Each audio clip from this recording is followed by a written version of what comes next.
हमारे इस YouTube channel के सेगमेंट फास्ट न्यूज में आप तमाम का इस्तकबाल है। इस वीडियो में आप देख सकते हैं कम मिनटों में बहुत ज्यादा खबरें। तो आइए शुरू करते हैं वीडियो को और देखते हैं आज की ताजा तरीन खबरें। असदुद्दीन ओवैसी को नाअहल करार दिया जाए, सदर जमहूरिया से शिकायत। बैरिस्टर असदुद्दीन ओवैसी सदर कुल हिंद मजलिस इत्तेहादुल मुस्लिमीन व रुकन पार्लियामेंट हैदराबाद के खिलाफ सदर जमहूरिया हिंद द्रौपदी मुर्मू से शिकायत की गई है। शिकायत में कहा गया है कि गैर मुल्की रियासत फलस्तीन से वफादारी का इजहार करने पर इन्हें नाअहल करार दिया जाए। एडवोकेट विनीत जिंदल ने सोशल मीडिया पोस्ट में दावा किया है कि उन्होंने आईन हिंद के आर्टिकल 103 के तहत सदर के सामने शिकायत दर्ज करवाई है, जिसमें फलस्तीन के लिए वफादारी दिखाने के लिए ओवैसी को नाअहल करार देने का मुतालबा किया गया है। इनके अलावा एडवोकेट हरिशंकर जैन ने भी सदर जमहूरिया से असदुद्दीन ओवैसी के खिलाफ शिकायत की और सदर मजलिस को नाअहल करार देने का मुतालबा किया। वाज़ेह है कि असदुद्दीन ओवैसी की जानिब से रुकने पार्लियामेंट के तौर पर हलफ लेने के दौरान जय फलस्तीन का नारा लगाने पर एनडीए के अरकान पार्लियामेंट ने एतराज किया था। मेदक फिरकावाराना तशद्दुद के वाक़े में 6 मुस्लिम नौजवानों की जमानत मंजूर। तेलंगाना के मेदक टाउन में ईद उल अज़हा से पहले पेश आए फिरकावाराना तशद्दुद के वाक़े में गिरफ्तार 6 मुस्लिम नौजवानों को मेदक कोर्ट ने चाहरशंबे को जमानत मंजूर कर दी है, जिसमें मोहम्मद खालिद, महसन बिन अब्दुल्ला, सैयद उमर मोहिउद्दीन, मोइनुद्दीन इरफान, सैयद मेराजुल्ला और शेख नायब शामिल है। सैयद आसिफ हुसैन एडवोकेट ने 4 और जीवन राव एडवोकेट ने 2 अफराद की जमानत की पैरवी की। बताया जा रहा है कि जमानत की पेशगी के बाद मज़कूरा नौजवान संगारेड्डी के कंदी जेल से रिहा होंगे। प्रजावानी प्रोग्राम में 687 दरख्वास्तें मौसूल। प्रजा भवन में प्रजावानी प्रोग्राम के दौरान रियासत भर से 687 दरख्वास्तें और याददाश्तें हुकूमत को मौसूल हुई। तेलंगाना प्लानिंग बोर्ड के नायब सदर डॉक्टर चन्ना रेड्डी ने प्रजावानी प्रोग्राम में शिरकत करते हुए अवाम से दरख्वास्तें कबूल की। मुख्तलिफ इलाकों से आने वाले अफराद ने मुख्तलिफ महकमों से मुतल्लिक़ अपने अपने मसाइल पर याददाश्त और दरख्वास्तें पेश की। इस मौके पर आला ओहदेदार भी मौजूद थे। प्रजावानी प्रोग्राम की स्पेशल ऑफिसर दिव्या ने बताया कि आज के प्रोग्राम में 687 दरख्वास्तें मौसूल हुई, जिनमें महकमे रेवेन्यू से मुतल्लिक़ 225, हाउसिंग से मुतल्लिक़ 59, महकमे सिविल सप्लाई से मुतल्लिक़ 82, महकमे दाखिला से मुतल्लिक़ 47, महकमे पंचायत राज और दही तरक्कियात से मुतल्लिक़ 40 और दीगर महकमों से मुतल्लिक़ 234 दरख्वास्तें और याददाश्तें हुकूमत को मौसूल हुई। उन्होंने बताया कि ओहदेदारों ने न सिर्फ अवाम से उन दरख्वास्तों को कबूल किया बल्कि उनके मसाइल से भी वाक़फियत हासिल की। शमशाबाद के घासी मियाँ गोड़ा में तेंदुए की मौजूदगी से देहातियों में खौफ। शमशाबाद के घासी मियाँ गोड़ा इलाके में तेंदुए की मौजूदगी की इत्तला पर मुकामी अफराद में खौफ पाया जाता है, जिन्होंने 3 दिन पहले इनके इलाके में इस मुश्तबा जानवर को घूमते हुए देखा। इस वाक़े की इत्तला के साथ ही ओहदेदारों ने पिंजरे नस्ब किए और कैमरा ट्रैप लगाए ताकि तेंदुए की मौजूदगी की तस्दीक हो सके। गुज़िश्ता महीने एयरपोर्ट के अहाते की हदूद में तेंदुए की मौजूदगी की इत्तला मिली थी। इतवार को चंद कुत्तों और बछड़े पर जंगली जानवर ने हमला किया था। देहातियों ने इसे तेंदुआ समझा, ताहम महकमा जंगलात के ओहदेदारों ने इसे लकड़ बग्घा करार दिया था। 3 दिन पहले ये तेंदुआ देहातियों को नजर आया, जिसके बाद इनमें तशवीश देखी गई। इस वाक़े की इत्तला के बाद महकमा जंगलात के ओहदेदारों ने रात के औक़ात में पेट्रोलिंग में इजाफा कर दिया। अगरचे के तेंदुए के पंजों के निशानात नहीं देखे गए, ताहम महकमा जंगलात के ओहदेदारों ने 2 पिंजरे लगाए और मुख्तलिफ मुकामात पर कैमरे भी नस्ब किए। ताहम 2 दिनों के दौरान कैमरे में कोई तस्वीर कैद नहीं हुई। मरकजी वजारत सेहत रियासत तेलंगाना के 693 करोड़ के बखाजात अदा करे। मरकजी वजारत सेहत तेलंगाना को अदाशुद्दीनी 693.13 करोड़ फौरी जारी करके रियासत में कौमी हेल्थ मिशन के तमाम मनसूबों पर अमल के सिलसिले में राहें हमवार करने के इक़दाम करें। वज़ीर आला रेवंत रेड्डी ने दिल्ली में वज़ीर सेहत JP नड्डा से मुलाकात में रियासती हुकूमत को वसूल तलब बखाजात की तफसीलात पेश की और कहा कि रियासती हुकूमत ने जारी साल जनवरी के अवाइल से मरकजी हुकूमत की स्कीम आयुष्मान भारत के तमाम निकात पर रियासत में नाफिज करने का फैसला किया है। इसीलिए मरकज़ को तेलंगाना को अदाशुद्दीनी बखाजात की फौरी इजराई अमल में लाई जानी चाहिए ताकि रियासत में शोबे सेहत को मुस्तहकम बनाने में रुकावटों को दूर किया जा सके। उन्होंने बताया कि हुकूमत से तेलंगाना के तमाम इलाकों में जुमला 5159 बस्ती दवाखानों के क़याम और उनके मौसर इंतजाम को यकीनी बनाया जा रहा है ताकि शहरी और दही इलाकों के अवाम को भी मरकज़ के मनसूबे के मुताबिक तिब्बी सहूलतों की फराहमी अमल में लाई जा सके। स्टूडेंट्स के TC रोकने का स्कूलों को हक नहीं, हाईकोर्ट ने कहा। स्कूल इंतजामिया फीस की अदम अदायगी पर तलबा के ट्रांसफर सर्टिफिकेट रोकने का हक नहीं रखते, क्योंकि TC तलबा की मिल्कियत है। तेलंगाना हाईकोर्ट की जानिब से जारी किए गए अहकामात के मुताबिक किसी भी स्कूल को इस बात का इख्तियार हासिल नहीं है कि वो फीस की वसूली के लिए तलबा के ट्रांसफर सर्टिफिकेट अपने पास रखे। जस्टिस एस नंदा ने आज स्कूली तालीम और स्कूल इंतजामिया की जानिब से इख्तियार किए जाने वाले तरीक़ेकार पर कारी ज़रब लगाते हुए महकमे तालीम को इस बात का पाबंद बनाने की हिदायत दी है कि वो स्कूल इंतजामिया को TC रोकने के अमल से बाज रखने के इक़दाम करें। तेलंगाना हाईकोर्ट में जस्टिस एस नंदा, जो कि विष्णु दिनेश और 42 जिगर की जानिब से दाखिल की गई दरख्वास्त की समाअत कर रही थी, जिसमें दरख्वास्त गुजार ने इस बात की शिकायत की थी कि श्री सिद्धार्था स्कूल गोदावरी खन्नी जिले पेद्दापल्ली ने उनके बच्चों के ट्रांसफर सर्टिफिकेट ये कहते हुए जारी करने से इनकार कर दिया है कि उनके फीस के बखाजात अदाशुद्दीनी हैं। जस्टिस नंदा ने कहा कि स्कूल इंतजामिया को किसी भी सूरत में टीसी की इजराई को रोकने का हक हासिल नहीं हो सकता। अदालत ने अपने अहकाम में कहा कि अगर स्कूल इंतजामिया को फीस की बकायाजात वसूल करने हैं तो वो सर्टिफिकेट रोकने के बजाय अपने बकायाजात की वसूली के लिए कोई और कानूनी रास्ता इख्तियार करें, लेकिन इन्हें किसी भी सूरत में ट्रांसफर सर्टिफिकेट रोकने की इजाजत नहीं दी जा सकती। अदालत ने अपने अहकाम में यह वाज़ेह किया कि ये जिम्मेदारी जिले एजुकेशन ऑफिसर और उनके मातहत ओहदेदारों की है कि वो प्राइवेट स्कूल इंतजामिया की इस तरह की हिरासानी की शिकायत पर फौरी कार्रवाई करें। तेलंगाना असेंबली में कांग्रेस अरकान की तादाद 70 हो गई। तेलंगाना कानून साज असेंबली में कांग्रेस अरकान की तादाद 70 तक पहुंच चुकी है। बीआरएस के 5 अरकान असेंबली की शमूलियत के बाद कांग्रेस के अरकान की तादाद में इजाफा हुआ है। बताया जाता है कि ग्रेटर हैदराबाद से ताल्लुक रखने वाले बीआरएस के मजीद 15 अरकान जल्द ही कांग्रेस में शमूलियत इख्तियार करेंगे। असेंबली के बजट इजलास से पहले जुलाई में अहम सियासी तब्दीलियों की उम्मीद की जा रही है। कांग्रेस पार्टी ऐवान में 2/3 अक्सरियत हासिल करने की कोशिश कर रही है। असेंबली में अहम अपोजिशन बीआरएस के अरकान की तादाद 39 से घटकर 33 हो चुकी है।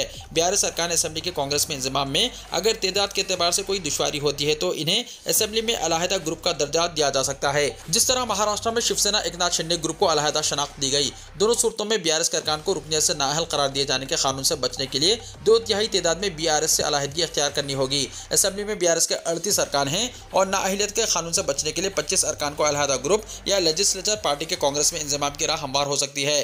ताहल 5 अरकान असेंबली कांग्रेस में शमूलियत इख्तियार कर चुके हैं और लेजिस्लेचर पार्टी के कांग्रेस में इंजमाम के लिए मजीद 20 अरकान की जरूरत पड़ेगी। बताया जाता है कि 15 अरकान असेंबली कांग्रेस क़यादत से राब्ते में हैं और मजीद 5 को शमूलियत के लिए राजी किया जा रहा है। लोकसभा चुनाव से पहले कुडम श्रीहरि, दानम नागेंदर और टी वेंकट राव ने कांग्रेस में शमूलियत इख्तियार की, जबकि लोकसभा चुनाव के बाद पोचाराम श्रीनिवास रेड्डी और डॉक्टर संजय कुमार कांग्रेस में शामिल हुए।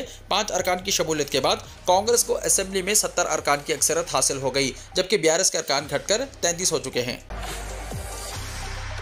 बीआरएस के सियासी बहरान पर केसीआर फिक्रमंद। पार्टी के सीनियर अरकान असेंबली की कांग्रेस में शमूलियत मजीद अरकान असेंबली अरकान कानून साज कौंसिल की कांग्रेस से राब्ते में होने की इत्तलात वसूल होने के बाद बीआरएस के सरबराह केसीआर ने उजलत पसंदी में फार्म हाउस में एक हंगामी इजलास तलब किया और पार्टी के अवामी मुंतखब नुमाइंदों को मशवरा दिया कि वो जल्दबाजी में कोई फैसला ना करें। बहुत जल्द पार्टी के लिए अच्छे दिन आने वाले हैं। कोडम श्रीहरि, पोचाराम श्रीनिवास रेड्डी के अलावा मजीद 3 अरकान असेंबली की कांग्रेस में शमूलियत और मजीद अरकान असेंबली अरकान कानून साज कौंसिल की कांग्रेस में शमूलियत की अफवाहें आम होने के बाद फार्म हाउस में पार्टी के अरकान असेंबली का इजलास तलब किया। इस इजलास में Harish Rao, V Prashanth Reddy, Vivekananda Goud, M Gopinath, M Gopal, M Krishna Rao, A Gandhi, Prashanth Goud ने मुलाकात की। केसीआर ने पार्टी के अरकान असेंबली के साथ लंच किया। रियासत की ताज़ा सियासी सूरत हाल, पार्टी के उमूर पर तबादला ख्याल करते हुए कहा कि अरकान असेंबली मौजूदा हालात पर हरगिज परेशान ना हो और जल्दबाजी में कोई फैसला ना करें। ऐसे दौर का पार्टी कई मरतबा सामना कर चुकी है। साबिक chief minister doctor YS Rajasekhara Reddy ने पार्टी को नुकसान पहुंचाने की बहुत कोशिश की थी, जिसका डटकर मुकाबला किया गया। अब रेवंत रेड्डी भी वही कोशिश कर रहे हैं, मगर वो अपने मंसूबों में हरगिज कामयाब नहीं होंगे। उन्होंने कहा कि पोचाराम श्रीनिवास रेड्डी के कांग्रेस में शामिल होने को ज्यादा अहमियत देने की जरूरत नहीं है। चंद अरकान असेंबली के पार्टी छोड़ने पर बीआरएस को कोई नुकसान नहीं होगा। रियासत में लॉ एंड ऑर्डर पूरी तरह नाकाम हो गया है। असेंबली इंतखाबात में कांग्रेस ने अवाम से कई वायदे किए हैं, जिसका अवाम बड़ी बेचैनी से इंतजार कर रहे हैं। वादों की तकमील में चीफ मिनिस्टर रेवंत रेड्डी नाकाम हो गए। बीआरएस का मुस्तकबिल ताबनाक है। हम सब मिलकर अवामी मसाइल पर एहतजाज जारी रखेंगे। एब्सेट काउंसलिंग के शेड्यूल की तब्दीली। तेलंगाना में सरकारी और प्राइवेट इंजीनियरिंग कॉलेजेस में बीई और बीटेक की सीटों पर भर्ती के लिए मुनक्किद होने वाले एब्सेट काउंसलिंग के शेड्यूल में तब्दीली की गई है। 27 जून से शुरू होने वाली काउंसलिंग का शेड्यूल मुलतवी कर दिया गया। 4 जुलाई से यह अमल शुरू होगा। 4 जुलाई से इंजीनियरिंग के पहले मरहले के एडमिशन के अमल को अंजाम देने के लिए काउंसलिंग का आगाज होगा। 6 जुलाई से 13 जुलाई तक पहले मरहले की काउंसलिंग के तहत सर्टिफिकेट्स की जाँच की जाएगी। 8 जुलाई से 15 जुलाई तक वेब ऑप्शन के इंतखाब का मौका दिया जाएगा और 19 जुलाई को इंजीनियरिंग काउंसलिंग के पहले मरहले की सीटों को अलॉट कर दिया जाएगा। इसी तरह 26 जुलाई से दूसरे मरहले की काउंसलिंग शुरू होगी। 27 जुलाई को उम्मीदवारों के सर्टिफिकेट्स की जांच की जाएगी। 27 और 28 जुलाई को वेब ऑप्शन के इंतखाब की सहूलत दी जाएगी। 31 जुलाई को दूसरे मरहले की सीटों को अलॉट किया जाएगा। 8 अगस्त को तीसरे मरहले की काउंसलिंग का आगाज होगा। 9 अगस्त को सर्टिफिकेट्स की जांच, 9 और 10 अगस्त को वेब ऑप्शन के इंतखाब की सहूलत दी जाएगी। 13 अगस्त को सीटों को मुख्तस किया जाएगा। इसी तरह 21 अगस्त से कन्वीनर कोटा इंटरनल स्लाइडिंग का मौका दिया जाएगा। तेलंगाना के कई अजला में 27 और 28 जून को बारिश का इम्कान। महकमा मौसमियात ने अजला कुमरम भीम, आसिफाबाद, मंचिर्याल, जयशंकर, भोपालपल्ली, मुलक, भद्राद्री, कोत्तागुड़म, खम्मम, वरंगल, हनमकुंडा, जंगांव, सिद्दीपेट, मिर्चल, मलकाजगिरी, मेदक और कामारेड्डी में कहीं कहीं 27 जून को मौसलाधार बारिश का इम्कान जाहिर किया है। जारी करदा यौमिया मौसमी रिपोर्ट में कहा गया है कि 28 जून को भी इसी किस्म की सूरत हाल अजला आदिलाबाद, कुमरम भीम, आसिफाबाद, मंचिर्याल, निर्मल, राजन, नसरसिल्ला, करीमनगर, पेद्दापल्ली, जयशंकर, भोपालपल्ली, मुलक, भद्राद्री, कोत्तागुड़म, रंगारेड्डी, विकाराबाद, संगारेड्डी, महबूबनगर और वनपर्ती में में बरकरार रहने का इम्कान है। आइंदा 4 दिन के दौरान तेलंगाना में कहीं कहीं गरज चमक के साथ बारिश और 30 से 40 किलोमीटर फी घंटे की रफ्तार से तेज हवाएं चलने की पेशकश भी की गई है। आइंदा 7 दिन के दौरान रियासत में कई मुकामात पर या चंद मुकामात पर हल्की ता औसत बारिश का इम्कान भी जाहिर किया गया है। तेलंगाना में जुनूब मगरबी मानसून कमजोर हो गया। गुज़िश्ता 24 घंटों के दौरान रियासत में 1 या 2 मुकामात पर बारिश हुई। नासिक में स्वाइन फ्लू की वबा, अब तक 10 लोगों की मौत। नासिक जिले में स्वाइन फ्लू का खतरा बढ़ता जा रहा है। नासिक में स्वाइन फ्लू की वजह से अब तक 10 लोगों की मौत हो चुकी है, जिससे तशवीश में इजाफा हुआ है। शहरियों से गुजारिश की गई है कि होशियार रहें। नासिक में स्वाइन फ्लू से एक शख्स की मौत हो गई है। नासिक जिले में स्वाइन फ्लू का यह 10वां शिकार है। अब तक जिले में स्वाइन फ्लू की वजह से 10 अफराद की मौत हो चुकी है, जिससे तशवीश में इजाफा हुआ है। ऐसे में इंतजामिया शहरियों से चौकस रहने और एहतियात बरतने की अपील कर रही है। मौसूला इत्तला के मुताबिक नासिक जिले में स्वाइन फ्लू फैल गया है। नफट के एक 58 साल शख्स की स्वाइन फ्लू की वजह से मौत हो गई है। जिले में स्वाइन फ्लू के मजीद 6 केसेस सामने आने पर महकमा सेहत को चौकन्ना कर दिया गया है। नासिक शहर में स्वाइन फ्लू से मुतासरा मरीजों की तादाद 35 और दही इलाकों में इलाज करने वाले मरीजों की तादाद 25 तक पहुंच गई है। चूंकि स्वाइन फ्लू के मरीजों की तादाद में इजाफा हो रहा है, महकमा सेहत ने शहरियों से अपील की है कि वो चौकस रहें और अलामत जाहिर होने पर तिब्बी हुक्काम से फौरी इलाज करवाएं। रुकने पार्लियामेंट राहुल गांधी को लोकसभा में कायद हज़्ब इख्तिलाफ तस्लीम किया गया। रायबरेली से कांग्रेस के रुकने पार्लियामेंट राहुल गांधी को आज चहारशंबा 26 जून को लोकसभा में अपोजिशन लीडर के तौर पर तस्लीम किया गया। 18वीं लोकसभा के स्पीकर ओम बिरला ने कांग्रेस के रुकने पार्लियामेंट राहुल गांधी को लोकसभा में अपोजिशन लीडर तस्लीम कर लिया है। इस सिलसिले में आज नोटिफिकेशन भी जारी कर दिया गया। नोटिफिकेशन के मुताबिक राहुल गांधी को 9 जून से लोकसभा के लीडर के तौर पर तस्लीम किया गया है। मैं आपका हूं और आपके लिए ही हूं। लोकसभा में हज़्ब इख्तिलाफ का लीडर बनने पर राहुल गांधी ने जारी किया वीडियो पैगाम। कांग्रेस के साबिक़ सदर राहुल गांधी लोकसभा में हज़्ब इख्तिलाफ के कायद बनाए गए हैं और इस सिलसिले में लोकसभा सेक्रेटेरिएट ने नोटिफिकेशन भी जारी कर दिया है। अब राहुल गांधी ने एक वीडियो पैगाम जारी करके इंडिया ब्लॉक के सभी साथियों को अपने ऊपर भरोसा जाहिर करने के लिए शुक्रिया अदा किया। साथ ही उन्होंने बताया कि हज़्ब इख्तिलाफ के लीडर का ओहदा किस कदर अहमियत का हामिल है। इस वीडियो पैगाम को राहुल गांधी ने अपने सोशल मीडिया प्लेटफॉर्म एक्स पर पोस्ट किया है, जिसमें वो खुलूस दिल से सभी खैरख्वाहों का शुक्रिया अदा करते नजर आ रहे हैं। वो कहते हैं, मुल्क के कांग्रेस कारकुनान और इंडिया ब्लॉक के साथियों का मुझ पर भरोसा जाहिर करने के लिए दिल से शुक्रिया।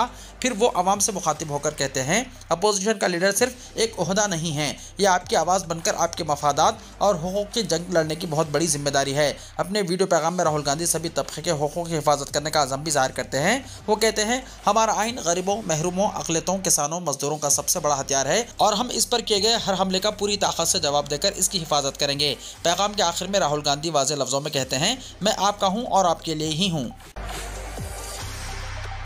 खबरदार, अब ये काम करने पर आपको हो सकता है 2 लाख रुपए का जुर्माना या फिर होगी जेल। आज यानी 26 जून 2024 से नया टेलीकम्युनिकेशन एक्ट 2023 पूरे मुल्क में नाफिज हो गया है। इसकी वजह से आने वाले दिनों में टेलीकम्युनिकेशन सेक्टर में कई बड़ी तब्दीलियां देखने को मिलेंगी। अब हिंदुस्तानी अपनी पूरी जिंदगी में ज़्यादा से ज़्यादा 9 सिम कार्ड ले सकेंगे। इसके अलावा अब जाली सिम कार्ड खरीदने पर 3 साल की कैद और 50 लाख रुपए तक का जुर्माना होगा। ये नया कानून हुकूमत को कौमी सलामती की वजूहात की बिना पर किसी भी टेलीकॉम सर्विस या नेटवर्क को कंट्रोल, इसका इंतजाम करने या इससे मुअत्तल करने की इजाज़त देता है। अगर किसी सारिफ को इसके आधार कार्ड का इस्तेमाल करते हुए 9 से ज़्यादा सिम कार्ड जारी किए जाते हैं तो इसे पहले जुर्म के लिए 50,000 रुपए तक जुर्माना और बार बार जुर्म करने पर 2 लाख रुपए तक का जुर्माना हो सकता है। इसके अलावा अगर सिम कार्ड खरीदने के लिए यूज़र आईडी को धोखाधड़ी से इस्तेमाल किया गया तो किसी को 3 साल तक कैद और 50 लाख रुपए तक का जुर्माना या जेल और जुर्माना दोनों हो सकते हैं। इसमें सिम कार्ड की जालसाजी भी शामिल है, यानी वसूल कुनंदे से अपनी शनाख्त छुपाना। इसके अलावा टेलीकॉम ऑपरेटर्स को सिर्फ बायोमेट्रिक पर मुबन्नी शनाख्त यानी आधार कार्ड के जरिए सारिफ की तस्दीक करनी होगी। आपके आधार कार्ड से कितनी सिम कार्ड जारी हुई, अगर आप नहीं जानते कि आपके आधार कार्ड से कितनी सिम कार्ड जारी किए गए हैं तो आप इसे ऑनलाइन चेक कर सकते हैं। इसके लिए आपको हुकूमत की जानिब से शुरू किए गए पोर्टल sancharsaathi.gov.in पर जाना होगा। इसके बाद आपको मोबाइल कनेक्शन के ऑप्शन पर टैप या क्लिक करना होगा। फिर अगले सफ़े पर आपको अपना 10 हिस्सों का मोबाइल नंबर दर्ज करना होगा। फ़ोन पर मौसूल होने वाला कैप्चा कोड और OTP यानी वन टाइम पासवर्ड दर्ज करें। एक नया सफ़ा खुलेगा। यहाँ आपको अपने आधार कार्ड पर जारी करदा तमाम मोबाइल नंबर नजर आने लगेंगे। ओम बिरला दूसरी बार लोकसभा के स्पीकर बने, सूती वोट से हुआ फैसला। भारतीय जनता पार्टी यानी बीजेपी के रुकने पार्लियामेंट ओम बिरला को चहारशंबे के रोज सूती वोट से लोकसभा स्पीकर मुंतखब कर लिया गया। मिस्टर बिरला दूसरी बार लोकसभा के स्पीकर बने हैं। वजीर आजम नरेंद्र मोदी ने स्पीकर के ओहदे के लिए उनका नाम तजवीज़ किया, जिसे वजीर दिफा राजनाथ सिंह ने मंजूर कर लिया। इसके बाद हुक्मरान जमात के 12 अरकान ने मिस्टर बिरला को स्पीकर बनाने की तजवीज़ पेश की। अपोजिशन की तरफ से शिवसेना के अरविंद सावंत समेत 3 अरकान ने के सुरेश को स्पीकर बनाने की तजवीज़ पेश की, जिसे 3 दीगर अरकान ने मंजूर किया। खाम मुखाम स्पीकर भरत हरि मेहताब ने मिस्टर बिरला को स्पीकर बनाने की तजवीज़ ऐवान में वोटिंग के लिए रखी, जिसे सूती वोट से मंजूर कर लिया गया। इसके बाद क़ायम-मुक़ाम स्पीकर मेहताब ने मिस्टर बिरला को लोकसभा का स्पीकर मुंतखब करने का ऐलान किया। मिस्टर बिरला के स्पीकर मुंतखब होने के ऐलान के बाद मिस्टर मोदी और अपोजिशन लीडर राहुल गांधी इनके पास गए और इन्हें मुबारकबाद दी। वज़ीर-ए-आज़म मिस्टर गांधी और पार्लिमानी उमूर के वज़ीर किरण रिजिजू मिस्टर बिरला को सदारती कुर्सी तक ले गए। जब मिस्टर बिरला ने सदारती ओहदा संभाला तो मिस्टर मोदी, मिस्टर गांधी और मिस्टर रिजिजू ने इन्हें मुबारकबाद दी और नेक ख्वाहिशात का इजहार किया। आसाम में 2 सर वाले बच्चे की पैदाइश। एक खातून ने अजीबुल खिलकत बच्चे को जन्म दिया जिसके 2 सर थे। ये वाक़या रियासत आसाम में पेश आया। ज़राए के मुताबिक आसाम के सिलचर मेडिकल कॉलेज में एक खातून ने बच्चे को जन्म दिया जिसके 2 सर थे। पैदाइश के 15 मिनट बाद इस बच्चे की मौत हो गई। बताया गया है कि फरीदा बेगम नामी खातून को दर्द ज़हर की शिकायत पर करीबी गवर्नमेंट मेडिकल कॉलेज सिलचर मुंतकिल किया गया। फौरी तौर पर डॉक्टर्स ने ऑपरेशन किया। फरीदा ने बच्चे को जन्म दिया। ऑपरेशन के बाद जब डॉक्टर्स ने यह देखा कि बच्चे के 2 सर हैं तो वह हैरतज़दा रह गए। पैदाइश के बाद बच्चे की तबीयत बिगड़ गई थी। इसका इलाज किया गया जो नाकाम साबित हुआ और पैदाइश के 15 मिनट के अंदर ही बच्चे की मौत हो गई। किचन में गैस लीक होने लगे तो ये फौरन करे काम वरना होगा बड़ा नुकसान। आज मुल्क में करोड़ों घरों में एलपीजी गैस सिलेंडर का इस्तेमाल हो रहा है। इसके जरिए आम खवातीन की जिंदगी बहुत आसान हो गई है। एक तरफ ये आवाम के लिए किसी नेमत से कम नहीं, लेकिन दूसरी तरफ कुछ लापरवाही की वजह से बास औक़ात गैस सिलेंडर बहुत जानलेवा साबित होता है। कई बार देखा गया है कि घरों में गैस सिलेंडर से लीकेज होने लगती है। ऐसे में इसे नज़रअंदाज करना बहुत खतरनाक साबित हो सकता है। ये मुहलिक बन सकता है। इससे घरों में बड़ी आग लग सकती है। पेट्रोलियम और खुदरती गैस की वजारत ने अपने ऑफिशियल हैंडल पर इस मालूमात को शेयर किया है और लोगों को बताया है कि इन्हें गैस के खराज की सूरत में क्या करना चाहिए। इसके साथ ही उन्होंने लोगों की मदद के लिए एक इमरजेंसी नंबर के बारे में भी बताया है। वजारत पेट्रोलियम के मुताबिक अगर आपके घर में गैस का अखराज होता है तो ऐसी सूरत हाल में घबराएं नहीं और खुद को पुरसुकून रखें। इसके बाद सबसे पहले अपने एलपीजी गैस सिलेंडर का रेगुलेटर बंद कर लें। गैस सिलेंडर बंद करने के बाद गैस के अखराज को रोका जा सकता है। इसके साथ साथ ये भी जहन में रखें कि किसी भी किस्म के स्विच और चूल्हे वगैरह को जलाने से गुरेज करें। इसके बाद आप gas leakage emergency service number 1906 पर कॉल करें। वजारत के मुताबिक इमरजेंसी नंबर 1906 पर कॉल करने के 2 से 4 घंटे के अंदर गैस फराहम करने वाली कंपनी का नुमाइंदा आएगा और आपका मसला हल करेगा। केजरीवाल 3 दिन तक सीबीआई की हिरासत में रहेंगे। सीबीआई ने 5 दिन की तहवील मांगी थी। दिल्ली की राउस एवेन्यू कोर्ट के ड्यूटी जज अमिताभ रावत ने एक्साइज घोटाला मामले में दिल्ली के वज़ीर आला अरविंद केजरीवाल को 3 दिन के लिए सीबीआई की तहवील में भेजने का हुक्म दिया है। सीबीआई ने 5 दिन की तहवील मांगी थी। आज समाअत के दौरान अदालत ने सीबीआई के इस दावे को मुस्तरद कर दिया कि केजरीवाल ने मनीष सिसोदिया को एक्साइज पॉलिसी केस में मुजरिम करार दिया था। सीबीआई के इस बयान पर केजरीवाल ने अदालत के सामने एतराज़ किया कि उन्होंने ऐसा कोई बयान नहीं दिया है। इस पर जज ने कहा कि अरविंद केजरीवाल ने ऐसा कोई बयान नहीं दिया जैसा कि सीबीआई के वकील कर रहे हैं। सीबीआई आज सुबह अरविंद केजरीवाल को तिहाड़ जेल से लेकर राउस एवेन्यू कोर्ट पहुंची। अरविंद केजरीवाल की अहलिया सुनीता केजरीवाल भी अदालत में मौजूद थी। आज अदालत में समाअत के दौरान केजरीवाल ने कहा कि उनका शुगर लेवल नीचे जा रहा है। उन्होंने कहा मुझे चाय और बिस्किट चाहिए। इसके बाद अदालत ने केजरीवाल को अदालत में ही चाय और बिस्किट खाने की इजाजत दी। चौधरी ने कहा कि 21 जून को ट्रायल कोर्ट ने मनी लॉन्ड्रिंग केस में केजरीवाल को जमानत दी थी। जब अप्रैल में सीबीआई को केजरीवाल के खिलाफ कानूनी चाराजोई की मंजूरी मिल गई थी तो अब इन्हें क्यों गिरफ्तार किया जा रहा है। इस दौरान 10 मई को सुप्रीम कोर्ट ने अबूरी जमानत मंजूर कर ली थी। इसके बाद 2 जून को केजरीवाल ने खुद सुपुर्दगी कर दी थी। इसके बाद जब 21 जून को केजरीवाल को ट्रायल कोर्ट ने जमानत दी तो हाई कोर्ट ने इस पर रोक लगा दी और अब सीबीआई तहवील का मुतालबा कर रही है। ये इन्हें जेल में रखने का सिर्फ एक तरीका है। ऐसे में केजरीवाल को गिरफ्तार करने की जरूरत नहीं है। अदालत में रंगे हाथों झूठ बोलते हुए पकड़ी गई सीबीआई। जज ने इसके दावे फर्जी बताकर किया खारिज। जास्मिन शाह ने कहा आम आदमी पार्टी ने सीबीआई की तरफ से सीएम अरविंद केजरीवाल के बारे में अदालत में झूठे दावे करने पर सख्त एतराज जाहिर किया है। आम आदमी पार्टी के सीनियर लीडर जास्मिन शाह ने कहा कि बीजेपी सीबीआई कोर्ट में झूठ बोलते हुए रंगे हाथों पकड़ी गई है। उन्होंने अदालत में झूठा दावा किया कि वज़ीर आला केजरीवाल ने सारा इल्जाम मनीष सिसोदिया पर डाल दिया है। उन्होंने खुद को केस से अलग कर लिया है। केजरीवाल ने फौरी तौर पर उनके दावे की मुखालिफत की और जज से कहा कि सीबीआई सरासर झूठ बोल रही है। मैंने ऐसा बयान कभी नहीं दिया और अगर दिया है तो सीबीआई कोर्ट में दिखाएं। मैं मनीष सिसोदिया और आम आदमी पार्टी मुकम्मल तौर पर बेकसूर हैं। इसके बाद जज ने खुद वज़ीर आला का रिकॉर्ड शुदा बयान पढ़कर साफ कहा कि अरविंद केजरीवाल ने ऐसा कोई बयान नहीं दिया है। सीबीआई का दावा बिल्कुल गलत है। दावे और सबूत के दरमियान कोई हम आहंगी नहीं है। उन्होंने कहा कि बीजेपी के कहने पर सीबीआई ने सिर्फ मीडिया में सनसनी पैदा करने के लिए अदालत में झूठ बोला। ईडी सीबीआई का इस्तेमाल सिर्फ आम आदमी पार्टी ही के लिए ऐसा लीडरों की छवि को खराब करने के लिए किया जा रहा है। आम आदमी पार्टी के सीनियर लीडर जास्मिन शाह ने चारशंबे के रोज पार्टी हेडक्वार्टर में एक प्रेस कॉन्फ्रेंस में ये बातें कही।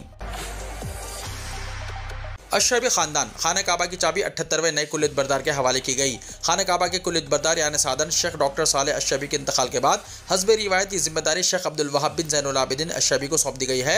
अखबार 24 के मुताबिक फतेह मक्का के बाद अब तक कुलियत बरदारों में शेख अब्दुल वहाब अशरबी का 78वां नंबर है, जिन्हें ये जिम्मेदारी सौंपी गई है।